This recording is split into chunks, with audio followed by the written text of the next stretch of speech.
Hey everyone, welcome back to Chapter Chat. In today's video, we are going to talk about one of the most powerful novel written on partition of India, that is Train to Pakistan by Khushwant Singh. Khushwant Singh एक journalist, historian and novelist थे and उन्होंने partition को खुद experience किया था, जिसकी वजह से ट्रेन टू पाकिस्तान में पार्टीशन एंड उसके आफ्टरमैथ का एक रियलिस्टिक डिस्क्रिप्शन देखने को मिलता है. 1947 में इंडिया गॉट इंडिपेंडेंट एंड इसी के साथ सबसे बड़ी ट्रेजेडी भी हुई, that is partition of India. लाखों लोगों ने अपना घर एंड अपनी लाइफ सैक्रिफाइस कर दी.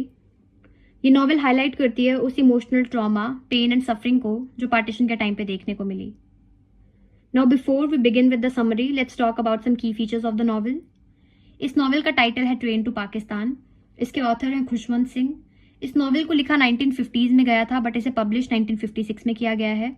इसका जॉनरा है historical fiction and partition novel and इसकी सेटिंग है मनोमाजरा, जो कि एक फिक्शनल टाउन है near India Pakistan border. Now let's also talk about the main characters of the novel.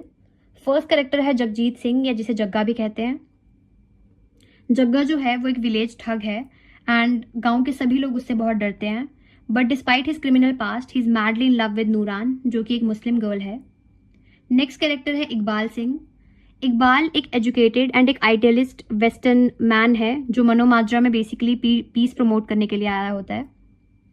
Next character है नूरान. नूरान एक यंग मुस्लिम गर्ल है जो विलेज मुल्ला की डॉटर होती है and she is also in love with Jagga. हमारी नॉवेल का नेक्स्ट कैरेक्टर है हुकुमचंद. हुकुमचंद एक डिस्ट्रिक्ट मजिस्ट्रेट है एंड वो एक मिडल एज्ड ब्यूरोक्रेट है. वो हमेशा ऑर्डर मेंटेन करने का कोशिश करता है, but through out the novel वो मॉरली कॉन्फ्लिक्टेड है. नेक्स्ट कैरेक्टर जो है हमारी स्टोरी का वो है लाला Ramlal.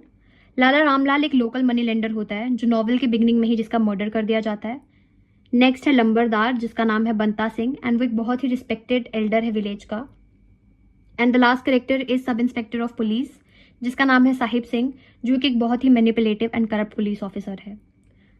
Now let's begin with the summary of the story. Train to Pakistan एक हिस्टोरिकल फिक्शन है जो इंडिया एंड पाकिस्तान के हॉरिफिक पार्टीशन की रियलिटी को दिखाती है. Story begins with the summer of 1947, जब millions of Muslim and Sikhs अपने घर छोड़कर भाग रहे थे बॉर्डर क्रॉस करने के लिए.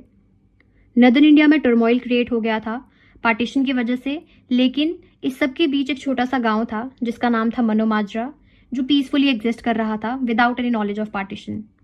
इस गांव में सिख एंड मुस्लिम मिलजुल कर रहते थे. इस गांव में सिर्फ 3 ही ब्रिक बिल्डिंग थी, जिनमें से एक था गुरुद्वारा जिसका ध्यान मीत सिंह रखते थे. वहां पर एक मस्जिद था जिसका ध्यान इमाम बख्श रखते थे एंड एक था लाला रामलाल का घर.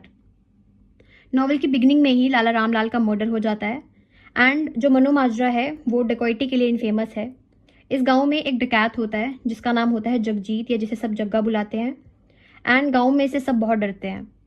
और इस गांव में एक और डकैत था जो जग्गा को फंसाने के लिए लाला रामलाल के घर से चोरी की गई चूड़ियां जग्गा के कोर्टयार्ड में फेंक देता है.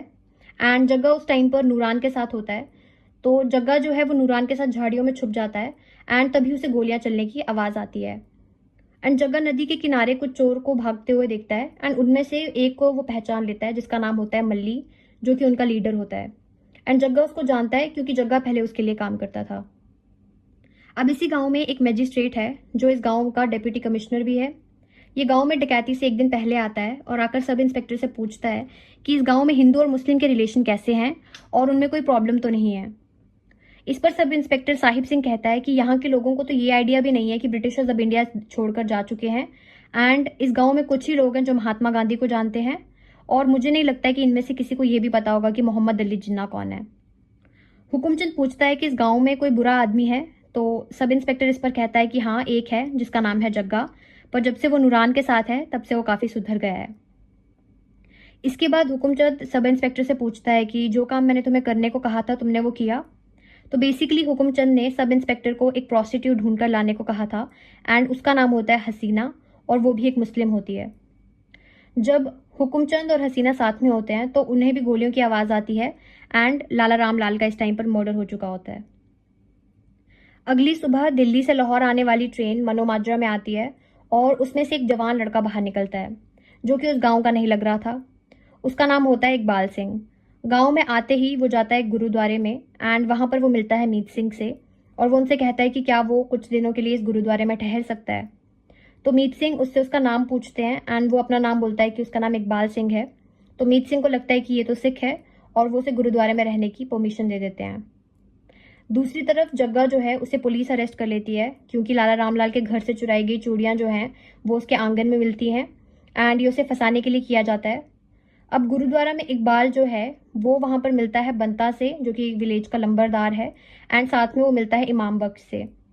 ये तीनों बैठकर अंग्रेजों की बात कर रहे होते हैं और ये तीनों कहते हैं कि ये तीनों डिस्कस कर रहे होते हैं कि आखिर अंग्रेज क्यों इंडिया को छोड़कर चले गए हैं। तो इस पर जो इकबाल है वो बहुत गुस्सा हो जाता है क्योंकि वो एक बहुत ही एजुकेटेड इंसान है। तो वो इस पर गुस्सा हो जाता है और उनसे बोलता है कि क्यों, क्या तुम फ्री नहीं होना चाहते हो, क्या तुम्हें फ्रीडम नहीं चाहिए। तो इस पर इमाम बख्श जो है वो कहता है कि आज़ादी सिर्फ पढ़े लिखे लोगों के लिए, जो गरीब लोग हैं या जो पीजेंट्स हैं वो पहले अंग्रेजों की गुलामी करते थे और अब वो पढ़े लिखे इंडियंस या पाकिस्तानी लोगों की गुलामी करेंगे। नाउ नेक्स्ट सीन है, अब अगली सुबह पुलिस जो है वो इकबाल को अरेस्ट कर देती है और सब इंस्पेक्टर जो है वो उसे पहचान लेता है क्योंकि उसने इकबाल को ट्रेन स्टेशन पे देखा था। सब इंस्पेक्टर हुकुमचंद को कहता है कि तुम इसका जो है, जो इकबाल सिंह है, इसका एक अरेस्ट वारंट निकालो, but with the name Mohammad Iqbal. अब एक दिन मनु में पाकिस्तान से एक ट्रेन आती है, लेकिन उस ट्रेन से कोई बाहर नहीं निकलता है। उस ट्रेन में एकदम सन्नाटा होता है क्योंकि वो ट्रेन मुस्लिम लोगों की डेड बॉडी से भरी हुई थी। हुकुमचंद जो है वो गांव से लकड़ी और केरोसिन इकट्ठा करता है और उन सभी बॉडीज को वो रेलवे स्टेशन के पास दफना देता है। ये देखकर हुकुमचंद को बहुत हेल्पलेस एंड उसको बहुत ही डिप्रेस्ड फील होता है। तो वो हसीना को फिर से बुला लेता है क्योंकि उसे कंफर्ट की बहुत ज़रूरत होती है।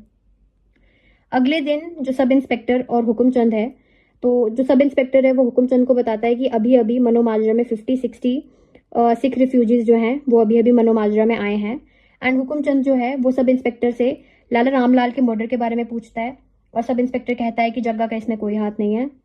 अब हुकुमचंद एक मुस्लिम रेफ्यूजी कमांडर को ट्रक का बंदोबस्त करने को कहता है क्योंकि वो मनोमाजरा से सारे मुस्लिम्स को पाकिस्तान भेज रहा होता है।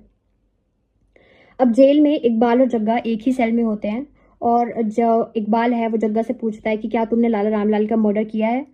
तो इस पर जग्गा कहता है कि नहीं, उसने लाला रामलाल को नहीं मारा है। तो इकबाल है वो कहता है कि अच्छा, फिर तो पुलिस तुम्हें छोड़ देगी। लेकिन जग्गा जानता है कि जो पुलिस है वो उसे इतनी आसानी से नहीं जाने देगी। अब सुबह होते ही सब इंस्पेक्टर जो है और जो कांस्टेबल है वो गांव में जाकर लोगों से पूछते हैं कि क्या किसी ने मोहम्मद इकबाल को देखा है। तो ये सुनकर जो गांव के लोग हैं वो कहते हैं कि पर वो तो सिख है, वो मुस्लिम नहीं है। और इससे गांव में शक पैदा हो जाता है और जो उनकी कम्युनिटी होती है सिख एंड मुस्लिम्स की, उनमें एक दरार आ जाती है।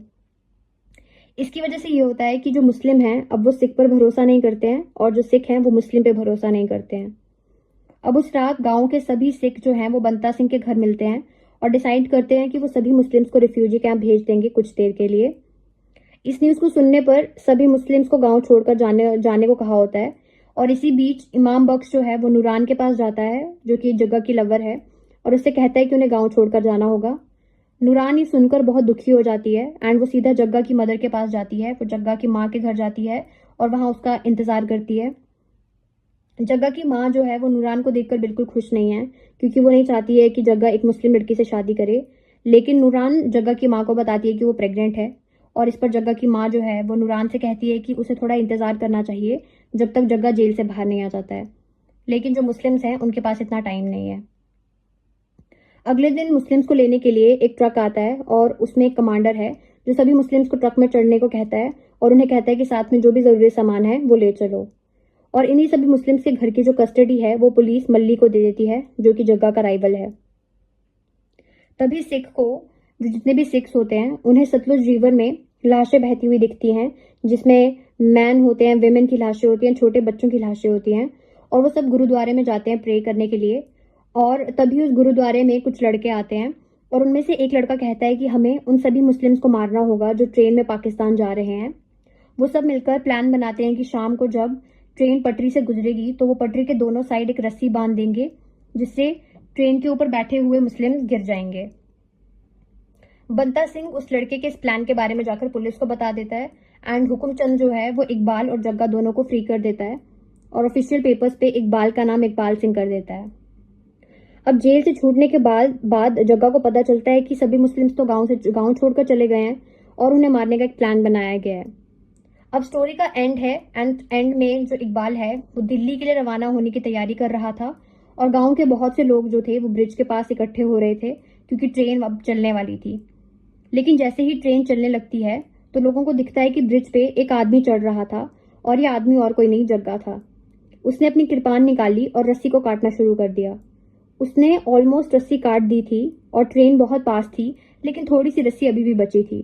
तो उसने वो रस्सी अपने दांत से काटी और रस्सी तो कट गई, लेकिन ट्रेन जग्गा की बॉडी के ऊपर से पाकिस्तान के लिए निकल गई और यहीं पे स्टोरी एंड होती है। I hope you enjoyed this video. Take care and see you in the next video. Thank you.